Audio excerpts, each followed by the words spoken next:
we head over to baseball playing in the inaugural Pac-12 baseball tournament. Beginning that tournament with a matchup against Oregon State on May 25th. Oregon State, one of the best teams in the country.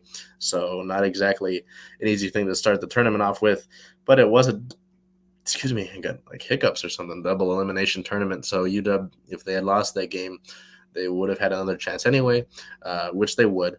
May 25th versus Oregon State, an 8-13 loss. So certainly keeping up with the firepower to an extent of Oregon State and the Beavers. Played the game second baseman Josh Earps going 4 for 5 with 2 runs and 2 RBIs. So Earps having a nice game there, but ultimately the Beavers, their muscle just proved to be more powerful than the Huskies there. And then May 26th versus UCLA, the second game there. Did I read 18-13 wrong? I don't remember.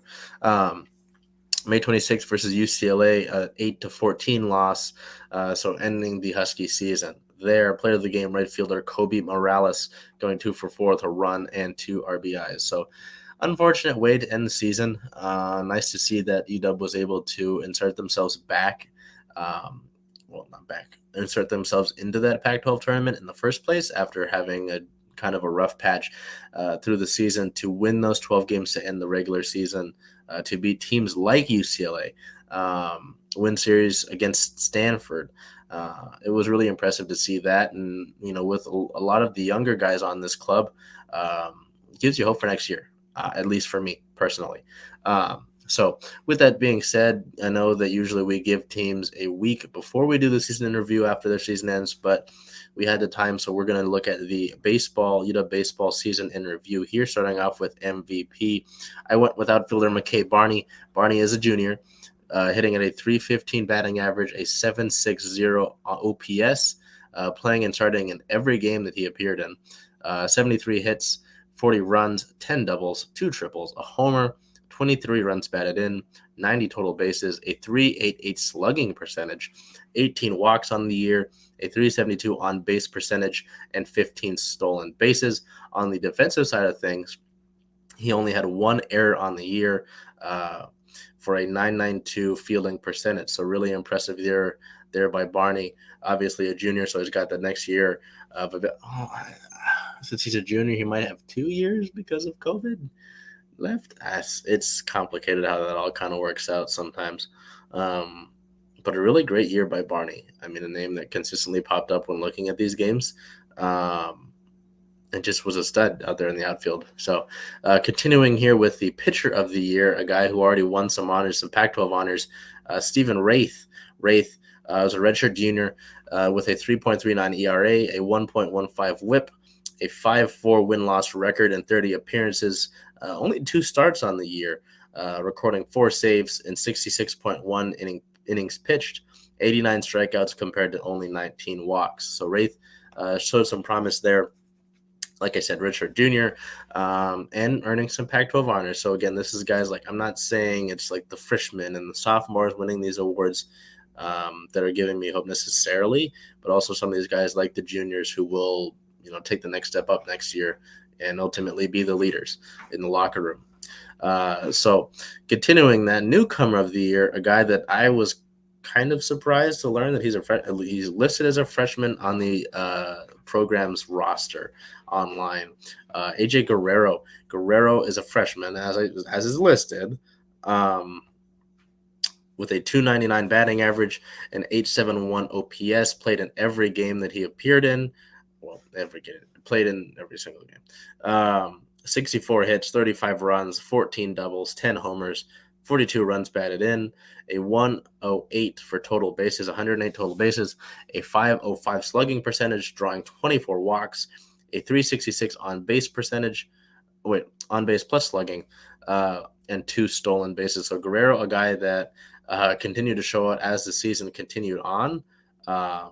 And, as we got through that 12-game winning streak, was really someone whose name popped up a lot.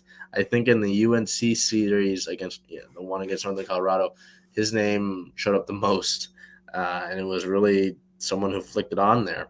And that's one of the names that it's like, this is a ball club that's going to be able to do a lot next year.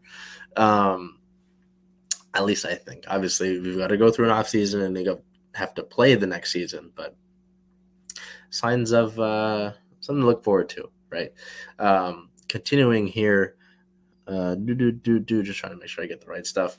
For the Growth Award, this is like a comeback player of the year kind of thing, but I use this more as a sort of showing more growth than they had in the last calendar season. I went with catcher Johnny Tincher. He had a .185 increase in batting average, 36 more games played this year, 26 more runs, 60 more hits, 11 more doubles, 35 more RBIs, a 267 slugging percentage increase, and a 237 percentage on base percentage increase. So in Tincher, a guy that earned all Pac-12 honors, and you can see the increases there, really becoming the guy behind the dish for the Huskies. And again, exciting to see what a guy like he will do next season.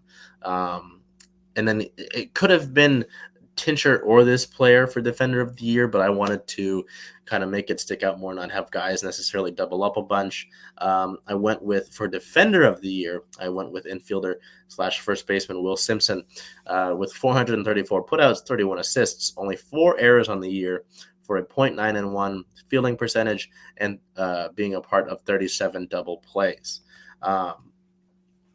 Simpson is another guy that you look at this Husky ball club and it's like, hey, there are some solid pieces for you next season to really improve and be a better baseball team. And just to put work in the offseason, add some guys in this upcoming class and just improve and see that form that you had to end the year and try to sustain that throughout the rest of the entirety of a regular season. So looking over here to game of the year, I went with May 8th versus UCLA, a 4-3 walk-off win. A walk-off win to end the series to get the sweep of UCLA. This was one of the moments during that 12-game winning streak. I was like, hey, these guys are for real. They're closing out the year on a hot streak, and it's no joke. You know, you can win games hot, sure, come out and ambush a team, but can you win the close games? Can you come back? Can you mount a 9th inning comeback? And they did a couple of times throughout that win streak, I believe. So that May 8th game versus UCLA at home, a 4-3 walk-off win, scoring 2 runs in the 9th inning. Biggest strength, finding that spark late. I mean, this was a ball club that was below 20 wins, I think, heading into one of the 2 final months of the season, and they hit that win streak. And they were able to really find things and start clicking. Was it a little bit too late?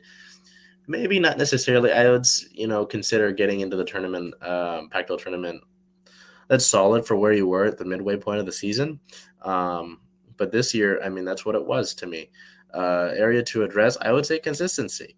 This is something that you need to be able to do day in and day out, or at least for the majority of the season, if you want to be considered anything serious. At the University of Washington, there's so much. You're one of the more well-known universities in the country. There's a standard to be upheld, right? And so that doesn't go for just the football team. I'm only saying that because not enough people pay attention to the softball team, to the volleyball team, right? So this is something, consistency is something that you have to uphold. Starting pitching,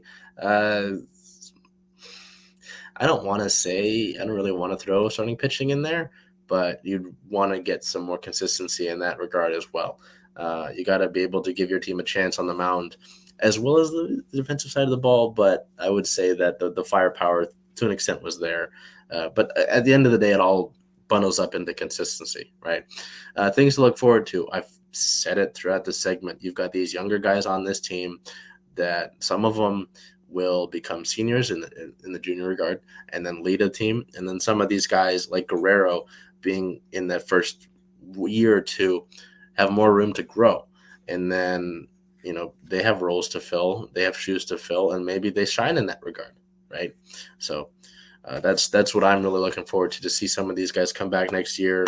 Obviously, some of the guys in this upcoming class come in as well, but some of these guys that may take another jump as we head into the offseason now for baseball. So they finished their record 30-26, 8th in the Pac-12, and overall, guys, solid year, really solid year, way to finish it out.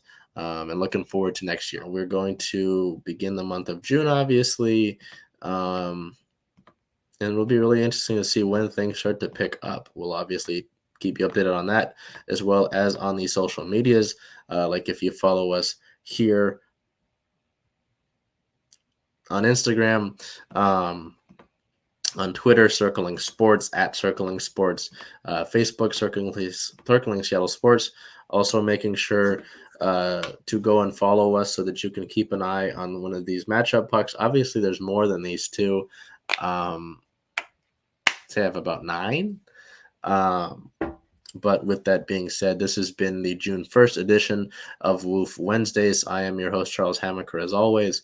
And until we see you again next Wednesday, do whatever you can to make today a great day.